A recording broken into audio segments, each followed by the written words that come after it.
আল্লাহর বন্ধু যারা, আমি আল্লাহর প্রকৃত পক্ষে যারা, আমি আল্লাহকে যারা ভালোবাসে, আমি আল্লাহর রাস্তায় যারা শহীদ হয়ে যায়, আমি আল্লাহ পাক রব্বুল আলামিনের মহব্বত ইত্তেবা অনুসরণ যারা করে, ওই সমস্ত ব্যক্তিদের ইহকালেও কোনো চিন্তা নাই, মরার পরেও কোনো চিন্তা নাই। আর ওই সমস্ত মানুষেরা মরে না, কবরের সশরীর জিন্দা, জুড়ে বলি সুবহানাল্লাহ। আমার কথা নয়, কোরআনুল কারীমের কথা।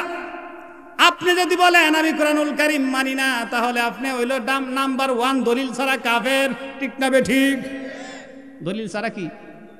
দলিল ছাড়া আল্লাহ বলেন লা খাউফুন আলাইহিম ওয়ালা হুম ইয়াহজানুন।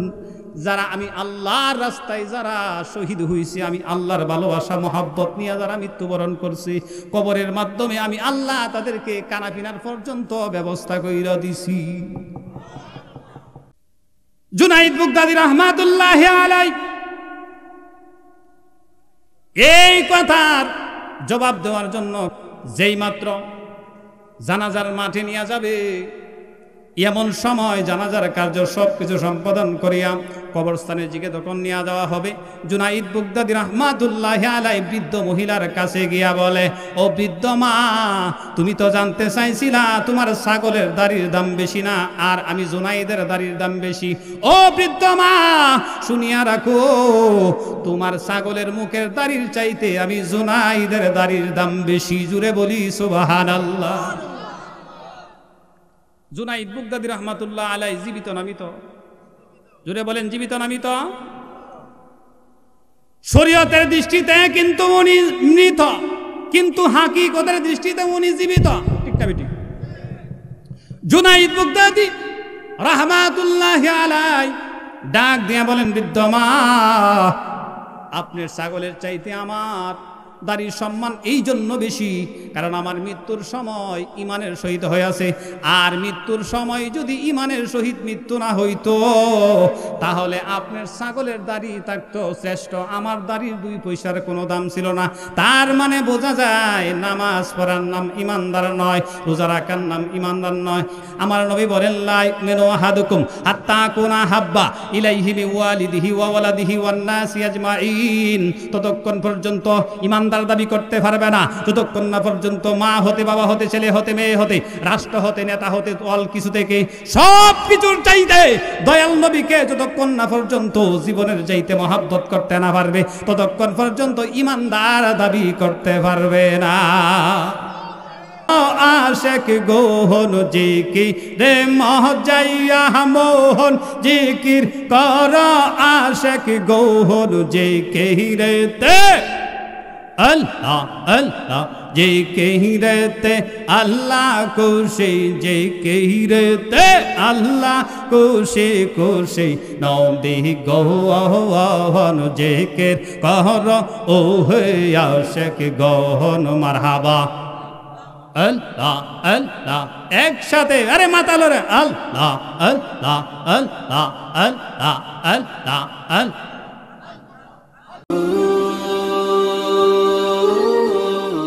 বাজিতপুর মিডিয়া, সুন্নিয়তের অহংকার। আলা ইলাহা আলা ইলাহা মাশাআল্লাহ, লা ইলাহা ভালো লাগে, লা ইলাহা মারহাবা, লা ইলাহা জবান খুলে, লা ইলাহা মাশাআল্লাহ, লা ইলাহা। লা আল্লাহ আসমান জমিন বানাইলা, তুমি বেহেশত দোজখ সাজাইলা।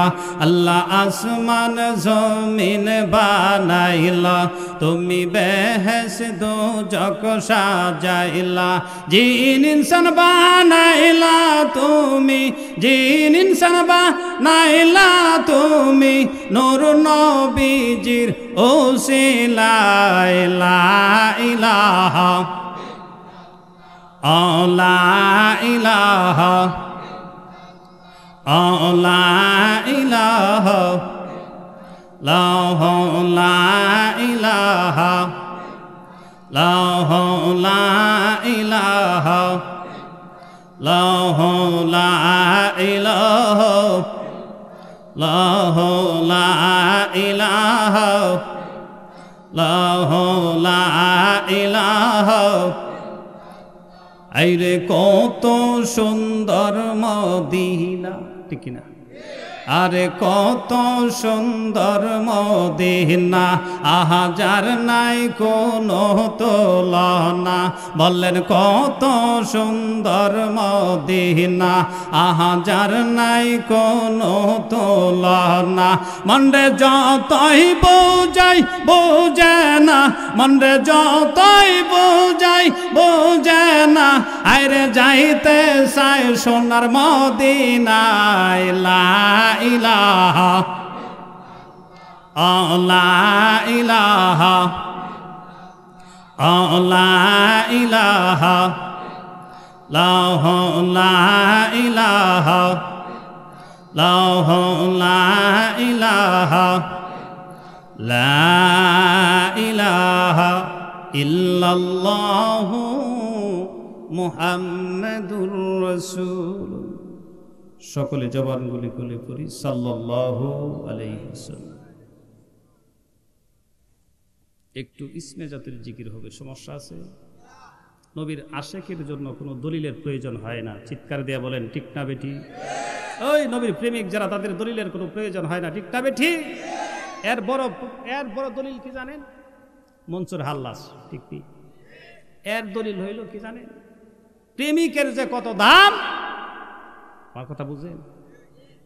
আমি যতক্ষণ কথা বলবো কতটুকু সময় লেখা তারপরে পাঠাইছেন, ঠিক না বেটি? একটু জিকির করেন আল্লাহ আল্লাহ আল্লাহ আল্লাহ আল্লাহ আল্লাহ আল্লাহ আল্লাহ আল্লাহ আল্লাহ আল্লাহ আল্লাহ আল্লাহ আল্লাহ আল্লাহ আল্লাহ। পাগল মোহন ডুবলো বেলা দেখনা চাহিয়া হয় মারহাবা আল্লাহ আল্লাহ আল্লাহ আল্লাহ আল্লাহ আল্লাহ আল্লাহ আল্লাহ। বেলা গেল সন্ধ্যা হলো, বেলা গেল সন্ধ্যা হলো, পার পাবি তুই কি দিয়াই ডুবলো বেলা দেখনা চাহিয়াই মারহাবা আল্লাহ আল্লাহ আল্লাহ আল্লাহ আল্লাহ আল্লাহ আল্লাহ আল্লাহ আল্লাহ আল্লাহ আল্লাহ আল্লাহ। ও মাবুদ মাওলা রে, যাকি আমরা তোমারে, ঠিক না? আল্লাহ আল্লাহ আল্লাহ আল্লাহ একসাথে আল্লাহ আল্লাহ আল্লাহ আল্লাহ। ও মাবুদ মাওলা রে, ডাকি আমরা তোমারে। আজকের মাহফিল কবুল করো গো, আজকের মাহফিল কবুল করো গো।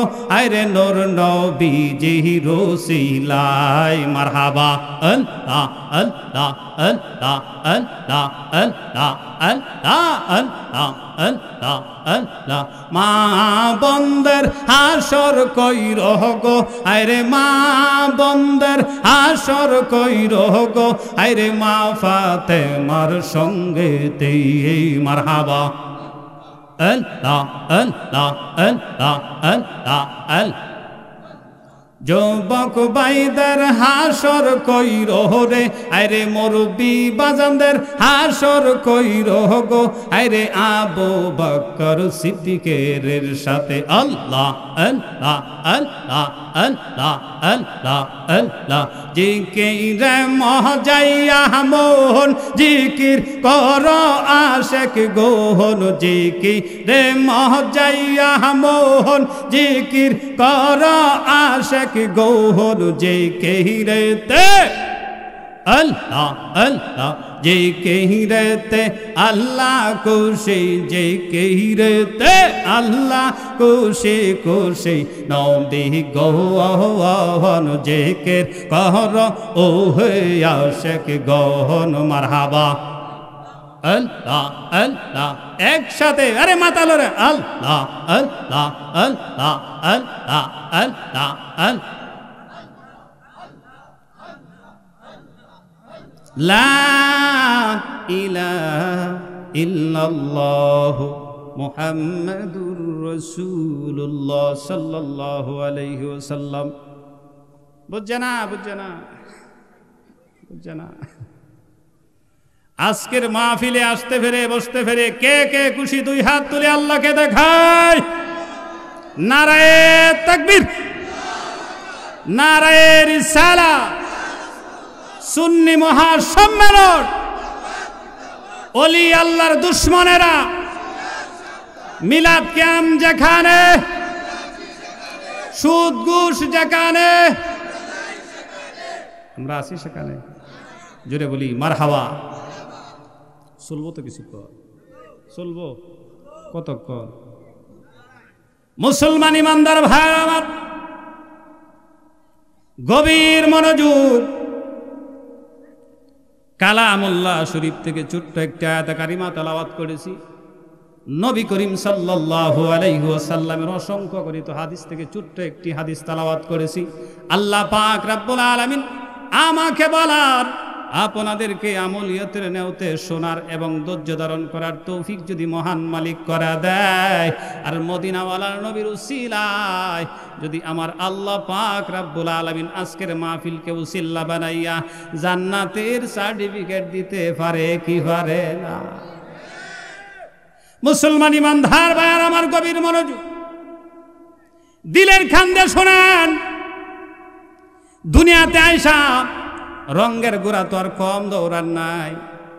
একবার চিন্তা করে দেখেন, আপনি যে ঘরের মধ্যে বড় হয়েছেন, এই ঘরের একদিন মালিক ছিল আপনার দাদা। আপনি একবার চিন্তা কইরা দেখেন, আপনি যে ঘরের মালিক হয়েছেন, এই ঘরের মালিক ছিল আপনার বাবা। একবার চিন্তা কইরা দেখেন, আপনি একবার ছিলেন 12 বছরের বালক, একবার ছিলেন আপনি 26 বছর আমার মতো তরুণ নওজোয়ান যুবক। এখন দাড়িগুলাও পেকে গেছে, চামড়াও কসকসা হয়ে গেছে, মাথার চুলও পেকে গেছে, আস্তে আস্তে শরীরের শক্তি কমতেছে। ও যুবক ভাইয়ারা, গভীর মনোযোগ।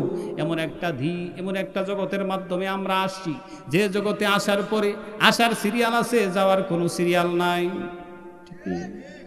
মুসলমান ইমানদার ভাইয়ের আমার, আজকের মাহফিল কমপ্লিট করতে গিয়া কম পক্ষে লক্ষ টাকার উপরে খরচ হবে, ঠিক না বেটি? মাহফিল করলেন সওয়াব হবে, না করলে গুনাহগার হবে না। মাহফিল করা ফরজ নয়, মাহফিল করা ওয়াজিব নয়, মাহফিল করা সুন্নত নয়, মাহফিল করা হইল নফল। করলেন সব হবে, না করলে গুনাহগার হবে না। এবার আসেন, আজকের এই দক্ষিণ পাড়া মহাশ্চাতুল বাইতুস সালাম জামে মসজিদ কর্তৃক আয়োজিত এই এলাকার যুবক ভাইয়ারা, এই এলাকার মুরব্বী বাবারা, পর্দার অন্তরালে অবস্থানরত যে সমস্ত মা বোনেরা এই মাহফিলের আয়োজন করিয়া, মাহফিলের মধ্যে সাদা দিয়া, টাকা পয়সা দিয়া যতটুকু খুশি হইছে, এর চাইতে লক্ষ লক্ষ কোটি কোটি বেশি খুশি হইছে কবরবাসী। চিৎকার দিয়া বলে যাবে নাকি আল্লাহু আকবার? কবরবাসীরা কি কয় জানি? কবরবাসীরা কয়, ও আল্লাহ, ও আমার আল্লাহ, এমন একটা পরিবেশ যদি প্রতিদিন হইতো, তাহলে আল্লাহ আজকের এই মাহফিলের জন্য আল্লাহ পাক রব্বুল আলামিন 40 দিনের জন্য গুরাজাব বন্ধ করে দিয়েছে। আর আউল বাউল শিল্পীরা যদি আইসা ড্যান্স না দেয়, টুনটুনাটুন যদি শব্দ না হয়, 40 দিনের জন্য গুরাজাব মাফ, ঠিক না বেটি? মুসলমান ইমানদার ভাই আমার, আল্লাহ পাক রব্বুল আলামিন কুরআনুল কারীমের মাধ্যমে জানায়া দেন, বিসমিল্লাহির রহমানির রহিম। আল্লাহ পাক রব্বুল আলামিন ডাক দিয়া বলেন, আজকের মাহফিল যে বসলাম, এই বসার উপকারিতা আছে না নাই? আমি আল্লাহর বন্ধু যারা, আমি আল্লাহর প্রকৃত পক্ষে যারা, আমি আল্লাহকে যারা ভালোবাসে, আমি আল্লাহর রাস্তায় যারা শহীদ হয়ে যায়, আমি আল্লাহ পাক রব্বুল আলামিনের মহব্বত ইত্তেবা অনুসরণ যারা করে, ওই সমস্ত ব্যক্তিদের ইহকালেও কোনো চিন্তা নাই, মরার পরেও কোনো চিন্তা নাই। আর ওই সমস্ত মানুষেরা মরে না, কবরের সশরীর জিন্দা। জুড়ে বলি সুবহানাল্লাহ। আমার কথা নয়, কুরআনুল কারীমের কথা। আপনি যদি বলেন আমি কুরআনুল কারীম মানি না, তাহলে আপনি হইল নাম্বার 1 দলিল ছাড়া কাফের, ঠিক না ঠিক? দলিল ছাড়া কি? দলিল ছাড়া আল্লাহ বলেন, লা খাউফুন আলাইহিম ওয়া লা হুম ইয়াহজানুন, যারা আমি আল্লাহর রাস্তায় যারা শহীদ হইছি, আমি আল্লাহর ভালোবাসা মহাব্বত নিয়ে যারা মৃত্যুবরণ করছি, কবরের মাধ্যমে আমি আল্লাহ তাদেরকে কানাপিনার পর্যন্ত ব্যবস্থা কইরা দিছি। এই ক্ষমতা আল্লাহর আছে না নাই?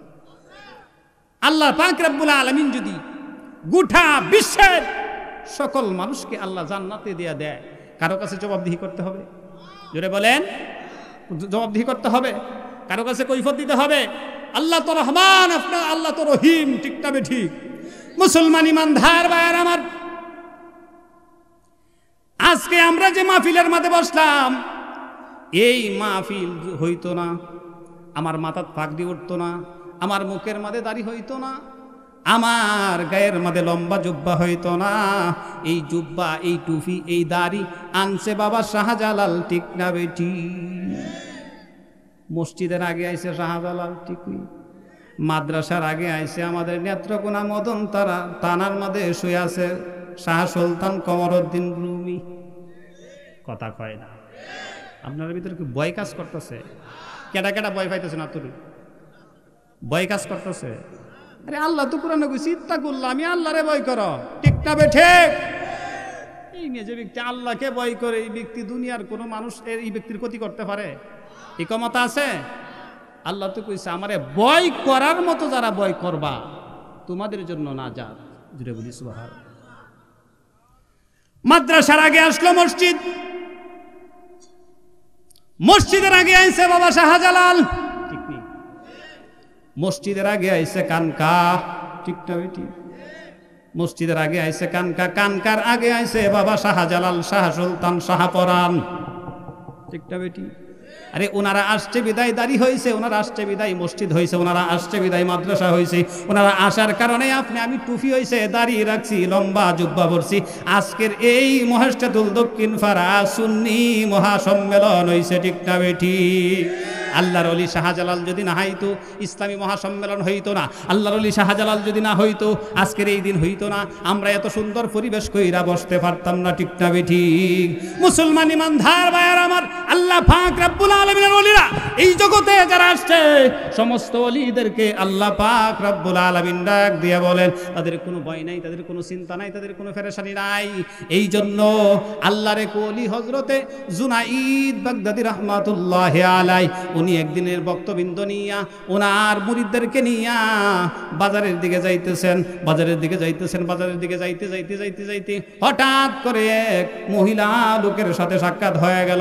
বৃদ্ধ মহিলার স্বামী নাই, সন্তান নাই, কিচ্ছু নাই। বৃদ্ধ মহিলা রিজিকের তাগিদে পেটের ক্ষুধা নিবারণ করার জন্য বাজারের মাধ্যমে তরকারি বিক্রেতা একজন বৃদ্ধ মহিলা জুনাইদ বাগদাদী রাহমাতুল্লাহি আলাইহিকে ডাক দিয়ে বলে, এ জুনাইদ, তুমি তো হইলা আল্লাহর ওলি, এই জগতের মুজাদ্দিদ। জুড়ে বলি সুবহানাল্লাহ। এই আওয়াজে মানে আরো জোরে বলি, আরো জোরে। এ আল্লাহর ওলি জুনাইদ, তোমার কাছে আমি একটা প্রশ্ন করতে চাই।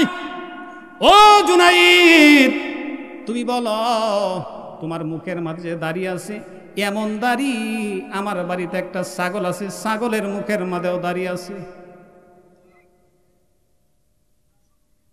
বৃদ্ধ মহিলা জুনাইদ বাগদাদী রাহমাতুল্লাহি আলাইহিকে প্রশ্ন যখন করলেন, মহিলা আরো বলেন, ও জুনাইদ বাগদাদী রাহমাতুল্লাহি আলাইহি, আমি আপনার কাছে জানতে চাই, আপনার মুখের দাড়ির সম্মান বেশি না আমার ছাগলের দাড়ির সম্মান বেশি? জুনাইদ বাগদাদী রাহমাতুল্লাহি আলাইহি ডাক দিয়া বলেন, মাগো, আমি এই মুহূর্তে আপনার কথার জবাব দিতে পারবো না, কিন্তু অপেক্ষা করেন, কিছুদিন পরে আপনার জবাব পাওয়া যাবেন। সুবহানাল্লাহ, জুড়ে বলেন না সুবহানাল্লাহ। আল্লাহর ওলি কি কইছে? যে কিছুদিন পরে তোমার জবাবটা দেওয়া হবে। কিছুদিন পরে আল্লাহর ওলি দুনিয়া থেকে যখন চলে গেল, আর বৃদ্ধ মহিলার কথা শুনে ভক্তবৃন্দ মুরুদ্রা হুজুরের প্রতি রাগান্বিত হয়ে গেলেন। মুরিদরা বলতেছে, ওই মহিলা আপনি এটা কি বললেন, হুজুরকে আপনি এটা কি বললেন? আর জুনাইদ বাগদাদী রাহমাতুল্লাহি আলাইহি মুরিদদেরকে বললেন, ও মুরিদরা, মন খারাপ করিও না, চলো বাড়িতে যাই। বাড়িতে যাওয়ার পরে বুঝতে পারবা আল্লাহ পাক রব্বুল আলামিন কি নিয়ামত তোমাদের সম্মুখে উপস্থিত করছেন। সুবহানাল্লাহ। জুনাইদ বাগদাদী রাহমাতুল্লাহি আলাইহি কিছুদিন পরে মৃত্যুবরণ হয়ে গেল। মৃত্যুবরণ যখন হয়ে গেল, মৃত্যুবরণ হওয়ার পূর্বে ভক্তবৃন্দ মুরিদদেরকে ওসিয়ত করে গেলেন, ও ভক্তবৃন্দ মুরিদরা, আমি যেদিন মৃত্যুবরণ করব, মৃত্যুবরণ করার পরে ওই যে বৃদ্ধ মহিলা তরকারি বিক্রেতা, ওই মহিলার দোকানের সামনে দিয়ে আমার মৃত দেহটা নিয়ে যাইবা। আল্লাহু আকবার। জুনাইদ বাগদাদী রাহমাতুল্লাহি আলাইহি এই কথার জবাব দেওয়ার জন্য যেই মাত্র জানাজার মাঠে নিয়ে যাবে, এমন সময় জানাজার কার্য সবকিছু সম্পাদন করিয়া কবরস্থানের দিকে যখন নিয়ে যাওয়া হবে, জুনাইদ বাগদাদী রাহমাতুল্লাহি আলাইহি বৃদ্ধ মহিলার কাছে গিয়া বলে, ও বৃদ্ধ মা, তুমি তো জানতে চাইছিলা তোমার ছাগলের দাড়ির দাম বেশি না, আর আমি জুনাইদের দাড়ির দাম বেশি। ও বৃদ্ধ মা, শুনিয়া রাখো, তোমার ছাগলের মুখের দাড়ির চাইতে আমি জুনাইদের দাড়ির দাম বেশি। জুড়ে বলি সুবহানাল্লাহ। জুনাইদ বাগদাদী রাহমাতুল্লাহ আলাইহি জীবিত না মৃত? জুড়ে বলেন, জীবিত না মৃত? শরীয়তের দৃষ্টিতে কিন্তু উনি মৃত, কিন্তু হাকিকতের দৃষ্টিতে উনি জীবিত। ঠিক না বেঠিক? জুনাইদ বাগদাদী রাহমাতুল্লাহি আলাইহি ডাক দিয়া বলেন, বৃদ্ধ মা, আপনার ছাগলের চাইতে আমার দাড়ির সম্মান এই জন্য বেশি, কারণ আমার মৃত্যুর সময় ইমানের সহিত হইয়াছে। আর মৃত্যুর সময় যদি ইমানের সহিত মৃত্যু না হইতো, তাহলে আপনার ছাগলের দাড়ি থাকতো শ্রেষ্ঠ, আমার দাড়ির 2 পয়সার কোনো দাম ছিল না। তার মানে বোঝা যায় নামাজ পড়ার নাম ইমানদার নয়, রোজা রাখার নাম ইমানদার নয়। আমার নবী বলেন, লা ইউমিনু আহাদুকুম হাত্তা কুনা হাব্বা ইলাইহি বিওয়ালিদিহি ওয়া ওয়ালাদিহি ওয়ান নাসি আজমাইন। ততক্ষণ পর্যন্ত ইমান দাবি করতে পারবে না যতক্ষণ না পর্যন্ত মা হতে, বাবা হতে, ছেলে হতে, মেয়ে হতে, রাষ্ট্র হতে, নেতা হতে, অল কিছু থেকে সব কিছুর চাইতে দয়াল নবীকে যতক্ষণ না পর্যন্ত জীবনের চাইতে মহাব্বত করতে না পারবে, ততক্ষণ পর্যন্ত ইমানদার দাবি করতে পারবে না। কার কথা? এই হাদিসটা বুখারী শরীফে আছে। নবীজি নিজে বলতেছেন, তোমার ছেলের চাইতে, মেয়ের চাইতে, রাষ্ট্রের চাইতে, সবার চাইতে যখন এই অন্তরে আমি নবীর মহাব্বতটা বাড়ায়া দিবা, তখনই তুমি ইমানদার দাবি করতে পারবা। জোরে কই সুবহানাল্লাহ। নবীদের মহাব্বত আমাদের অন্তরে আছে না নাই? আজকে কিছু মানুষ আছে, আমরা যদি নবীর মহাব্বতে দাঁড়ায়া সালাম জানাই, তাহলে চেহারা বিকৃত হয়ে যায়। চেহারার মধ্যে আমাদেরকে বেদাত, শিরিক, কুফর বলে ফতোয়া দেয়া আছে না নাই? আরে ভাই, আজ তাই কাম 50 বছর আগে যে মাঠের মাঝে বসছেন, আপনারা যে জায়গার মাঝে আসছেন, নবীর মহাব্বতে যদি কোনো মানুষ দাঁড়ায়, আমি আমার এইখানে আমার এই মাহফিলের মাধ্যমে আজকে আমার একজন উস্তাদ আসছে, উস্তাদ যখন ক্লাসের মধ্যে ঢুকতো তখন উস্তাদরে দাঁড়াইয়া সালাম দিতাম। আরে দাঁড়াইয়া এমপি সাহেবরে সালাম দেওয়া যায় যাচ্ছে। নবীর তাজিমে যদি আমি আপনি নবীর মহাব্বতে দাঁড়ায়া ইয়া রাসূল সালাম আলাইকা, ইয়া হাবিব সালাম আলাইকা বলে যদি নবীর সালাম দেই, তাহলে এইখানে কেন ফতোয়া খোঁজো? বাংলাদেশের সকল মানুষের ক্ষেত্রে দাঁড়ায়া শহীদ মিনারে তুমি ফুল দিতে পারো, 1 মিনিট বা 1.5 সেকেন্ড, 3 সেকেন্ড, 5 সেকেন্ড তুমি দাঁড়ায় নীরবতা পালন করতেছ। বেদাতের কোনো ফতোয়া নাই, শিরিকের কোনো ফতোয়া নাই, দয়াল নবীর মহাব্বতে দাঁড়াইয়া ইয়া নবী সালাম আলাইকা বললেই যদি ফতোয়া আসে, বুঝতে হবে তুমি এখনো সত্যিকারের ইমানদার হতে পারো নাই। নারায়ে তাকবীর, নারায়ে রিসালাত। চলবো কিছু, চলবো, বালা না লাগলো বই তখন ঠিকটা বেঠি। মুসলমান ইমানদার ভাইয়ের আমার, এই সমস্ত আল্লাহর ওলিদের সাথে যদি তোমরা বেয়াদবি করো, ইহকালও নাই, পরকালও নাই। কিন্তু ওলির শানে আল্লাহ পাক রব্বুল আলামিন কুরআনুল কারীমের মাধ্যমে আয়াত নাযিল করছে, ঠিকটা বেঠি। ওলিদের শানে যেহেতু আল্লাহ পাক রব্বুল আলামিন কুরআনুল কারীমের মাধ্যমে আয়াত নাযিল করছে। এই ওলিদের সম্মান কম না বেশি? ওলিদের সম্মান অনেক বেশি। এই সমস্ত একজন আল্লাহর ওলি আজকে আমাদের এই মহেশখালীর মাটিতে আসতে পেরে আমরা পেয়ে আমাদের জীবন ধন্য, ঠিক না বেঠিক? এই সালাম আমাদের জমিনের মুর্শিদ কেবলা আজকে এই মহেশখালী দক্ষিণ পাড়ার মাটিতে আসার কারণে আমরা সবাই গৌরব বোধ করি। চিল্লায় বলেন ঠিক? কারণ ওনার ভিতরে ইশকে রাসূল পাক পাঞ্জাতনের মহাব্বত আছে না নাই? যে সমস্ত ওলিরা এশার নামাজ পড়ে ঘুমাইলি রওজায়ে আতহার সোনার মদিনাওয়ালার সাথে সাক্ষাৎ হয় কি হয় না? হয় না? আমার নবী যদি বাঙ্গা করে আইসা দেখা দেয় তাহলে আমার কোনো সমস্যা আছে? আপনার কোনো সমস্যা আছে? হ্যাঁ ভাই, আল্লাহর ওলি একজন গরিব কৃষকও হতে পারে, ঠিক না বেঠিক? একজন রিস্কাওয়ালাও হতে পারে, একজন দিন মজুরও হতে পারে। এইখানে কেন ফতুয়া খুঁজো? মুসলমান ইমানদার ভাইয়ের আমার, গভীর মনোযোগ। এমন একটা যুগের মধ্যে আমি আপনি বসবাস করতেছি, ইমান রাখা খুব কঠিন হয়ে গেছে, ঠিক না বেটি? ইমান রাখা এমন একটা সময়ের মধ্যে আমি আপনি এসে পড়ছি, ইমান রাখা অত্যন্ত কঠিন হয়ে গেছে। আগের মসজিদগুলা ছিল কাঁচা, কিন্তু মুসলমানের ইমান ছিল ফাঁকা। আর এখন মসজিদগুলা হইছে ফাঁকা আর মুসলমানের ইমান হইছে কাঁচা। ঠিক? আপনারা ঠিক না কইলেও ঠিক, না কইলেও ঠিক। আপনারা ঠিক বেঠিক সুবহানাল্লাহ আলহামদুলিল্লাহ কেরে যে আস্তে আস্তে কইতেছেন, এর হাকিকতটা আমি জানি। কইতাম এর হাকিকতটা কি জানেন? আপনারা জুড়ে কন্যা, কারণ বাড়িউলি মাইকের আওয়াজ থেকে যদি শুনে, যদি বাইরে গেলে দুই জিগা কি গো স্প্যান্ডেলের মধ্যে কি আর কোনো মানুষ আছে না, খালি তোমার কণ্ঠটাই শুনলাম। এই জন্য আস্তে আস্তে কইতেছেন জুড়ে কন্যা সুবহানাল্লাহ। আরে ভাই, কোন মানুষ যখন সুবহানাল্লাহ বলে, আসমান এবং জমিনের ভিতরে যে ফাঁকা জায়গাটা আছে, এই ফাঁকা জায়গাটা আল্লাহ রহমত দিয়া ভরপুর করে দেয়। আর এই জবান দিয়া যখন কোনো বান্দা সুবহানাল্লাহ বলে, আল্লাহ কয় যে তুমি যেহেতু বলছো সুবহানাল্লাহ, আমি আল্লাহ পবিত্র, এ বান্দা সুবহানাল্লাহ বলার কারণে আমি আল্লাহ তোমার জবানটাও পবিত্র বানায় দিলাম। এবার বাড়ি যে আজকে শীতের রাইতে দাগা বাইরে ওদের অসুবিধা এটা হেই না গেলে চলতো না। মহিলারা আপনার এমন এক জাত, এরা দুনিয়াতেও পর্যন্ত মরার পরেও চায় যে আমার স্বামী অন্য কারো না হোক, ঠিক না বেঠি? এটা কিচ্ছা কই শুনেন মনোযোগ দিয়া। যেহেতু আপনার ঘুমে একটা বাবা এসে গেছে, এই জন্য একটা কিচ্ছা বলি, আস্তে আস্তে ঘুমটা দূর হয়ে যাইব, শুনবেন তো। আপনার এক মহিলার ক্যান্সার রোগে আক্রান্ত। কি রোগে আক্রান্ত? মহিলার ক্যান্সার রোগ যখন হয়েছে, তখন স্বামীরে আপনার স্বামীর গলার মধ্যে দূরে কইতেছে, স্বামী গো, ও স্বামী, দুইটা বাচ্চার মা হইছি, হ্যাঁ আল্লাহ দুজি আমারে বাঁচায় রাখতো, তা আরো কয়টা বাচ্চা কাচ্চার মা হইলাম। ও স্বামী, আমার তো ক্যান্সার রোগে আক্রান্ত হয়েছি, যে কোনো সময় আমি মরতে পারি।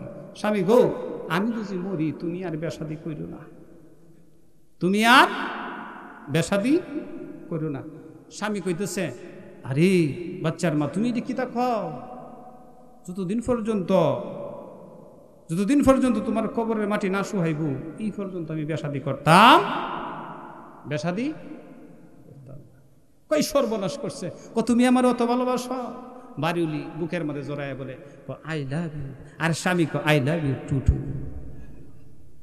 এই ভালোবাসার মহব্বত দেখা স্ত্রী কইতেছে, বাবারি বাবা, আমার স্বামী যে মহব্বত করে, যতদিন পর্যন্ত আমার কবরের মাটি না শুহাইব ততদিন পর্যন্ত আমার স্বামী সংসার করতো না। আরে আমি কত কপাল পুরা, আমিও তো কপাল, কি ভালো একটা কপাল নিয়ে আমি এমন একটা স্বামী পাইছি, কি একটা কপাল নিয়ে আমি আসছি জগতের মাধ্যমে। তখন কিছুদিন পরে ওই মেয়েটা মারা গেল। মেয়েটা মারা যাওয়ার পরে স্বামী দাফন কাফন করিয়া সকালবেলা ফজরের নামাজ পড়িয়া, প্রত্যেক দিন ফজরের নামাজ মসজিদে পড়িয়া যায় আপনার কবর জিয়ারত করতো। কিন্তু 1 সপ্তাহ 2 সপ্তাহ 3 সপ্তাহ 5 সপ্তাহ 1 মাস 2 মাস 3 মাস, স্বামী কয়দিন গেছে? 3 মাস। কয় মাস? মনে আছে? ঘটনাটা মনে আছে? স্বামী 3 মাস হয়ে গেল কবরের মাটির দিকে খালি তাহায়। কিন্তু কবরের মাটি আর শোয়াই না, করুক ডাকি এইটাও তো বুঝি না। অন্য মানুষ মরলে 1 সপ্তাহ পরে, 6 দিন পরে, 5 দিন পরে কবরের মাটি শুকায়া যায়, কিন্তু আমার কবরের, আমার স্ত্রীর কবরের মাটি এখনো শুকায় না, কারণটা কি বুঝি না। কিছুদিন যাওয়ার পরে এই লোকটা দেখতে পেল প্রত্যেক দিনের ন্যায় আবার যখন কবরের মাধ্যমে যখন গেল স্ত্রীর কবরটা জিয়ারত করার জন্য, কবরটা জিয়ারত কইরা যখন দক্ষিণ দিকে প্রত্যেক দিন উত্তর দিকে যায়, কিন্তু আজকে যায় দক্ষিণ দিকে যাইতে চায়, দক্ষিণ দিয়া গিয়া দেখে এই যে মহিলা মারা গেছে এই মহিলার ছোট ভাই কাদের মধ্যে একটা কলসি পানি লইয়া আইতাছে। বাইরে জিজ্ঞেস করলো, কিরে বেড়া তোর কাদের মধ্যে কলসি করে? কদুলা ভাই আপনি জানেন না, আমার বোন মরার আগে ওসিয়ত করে গেছে। যে কি ওসিয়ত করছে? ভাই আমি যতদিন পর্যন্ত মরার পরে আমার কবরের মাধ্যমে প্রত্যেক দিন সকালবেলা 1 বালতি করিয়া পানি দিবে। কি দিবে? জোরে কই, কি দিবে? 1 বালতি অথবা 1 বালতির চাইতে বেশি প্রত্যেক দিন সকালবেলা উঠে আমার কবরটার মাঝে পানি দিবে। স্বামী ডাক দিয়া বলে, শালা বুঝতে পারছি রে, এইটা বুঝি তোরে ওসিয়ত কইরা গেছে, তার মানে আমার স্ত্রী মরার পরেও চাই না আমি আর একজনের রয়ে যাই, ঠিক না বেঠি? মেয়েরা কত চালাক, মরার পরেও চাই না যে স্বামী আর একজনের রয়ে যায়, ঠিক না বেঠি? মুসলমান ইমানদার ভাইয়েরা আমার, জেওয়াজের মধ্যে ছিলাম, আল্লাহ পাক রব্বুল আলামিন এই জগতের মাধ্যমে আমারে আপনারে পাঠাইছে একটাই মাত্র উদ্দেশ্য।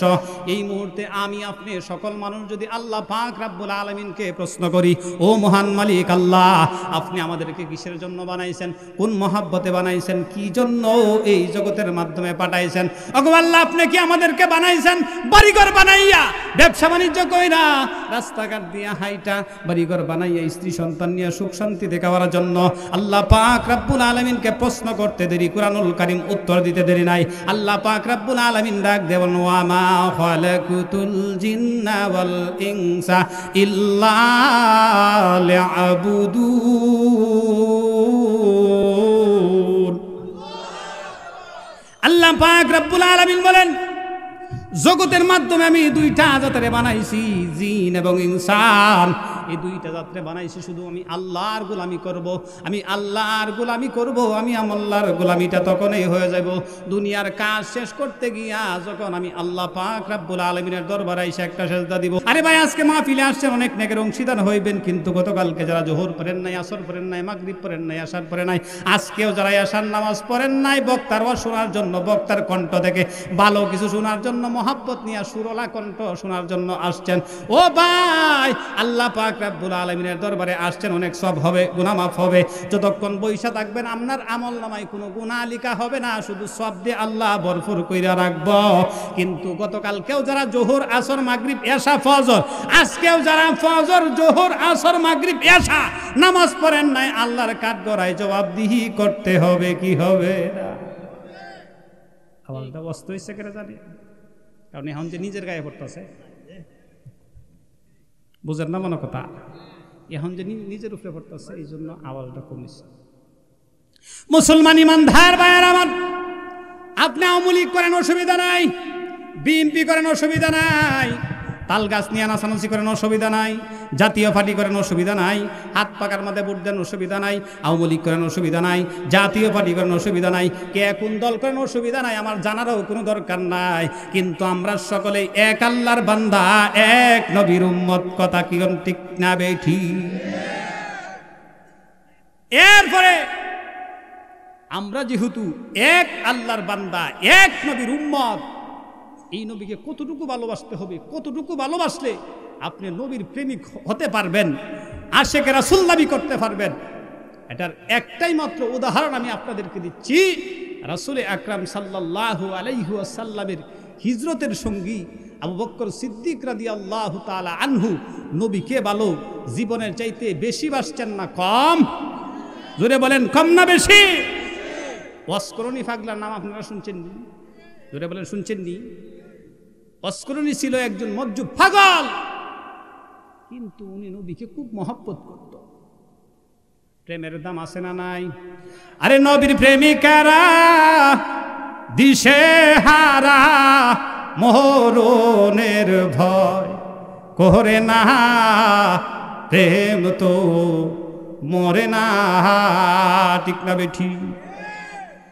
নবী করিম সাল্লাল্লাহু আলাইহি ওয়াসাল্লাম ডাক দিয়া বলেন, ও উমর, আলী আমার এই প্রেমিকটার কাছে আমার গায়ের যে জুব্বা মোবারকটা আছে, জুব্বা মোবারকটা নিয়ে পৌঁছায়া দিবা। হযরত আলী মনে মনে চিন্তা করে, আমি এতদিন নবীজির পিছনে নামাজ পড়লাম, মা ফাতেমার জামাই হইলাম, ইমাম হাসান আর হুসাইনের বাবা হইলাম, কিন্তু আমি গায়ের জুব্বা পাইলাম না। করুন শহরের একজন প্রেমিক, নাম তার ওয়াসকরুন, সেই ব্যক্তি নবী করিম সাল্লাল্লাহু আলাইহি ওয়াসাল্লামের পরনের জুব্বা মোবারক পায় গেল, ওয়াসকরুনি পাগলা। কারণটা কি, বিষয়টা কি? হযরতে উমর রাদিয়াল্লাহু তাআলা আনহু হযরত আলীকে ডাক দিয়া বলে, ও ভাই চলো না, করুন শহরে চলে যায়। করুন শহরে যাওয়া হলো, আর রাহমাতাল লিল আলামিন বলে গেলেন, আমি যেদিন এ দরার মধ্যে থাকবো না, তখন এই আমার জুব্বা মুবারকটা এই ওয়াসকরণী পাগলার কাছে নিয়ে পৌঁছাইবা, আর বলবা আমার গুনাহগার উম্মতের জন্য দোয়া করার জন্য। নবীজির মুখ মুবারকের মাধ্যমে দাঁত নাই, আর আমার মুখের মধ্যে দাঁত থাকতে পারে। কতটুকু প্রেম তাকলে অন্তরের মাধ্যমে নবীর মহাব্বতে আস্থা তাজা দাঁত ফেলতে পারি। এইখানে যদি আপনি ফতোয়া খুঁজেন চলবে? জোরে বলেন। ভালোবাসার কাছে, প্রেমের কাছে কোনো আপনার ফতোয়ার জায়গা নাই। আল্লাহ পাক রব্বুল আলামিন আমাদের সকলকে নবীর মহাব্বত, প্রেম এই দয়াল নবীর অন্তরে ফয়দা করে দেখ। সকলে বলি আমিন। আল্লাহ সবাইকে সহি বুঝ দান করুক। সকলে বলি আমিন। আসসালামু আলাইকুম ওয়া রাহমাতুল্লাহি ওয়া বারাকাতুহু।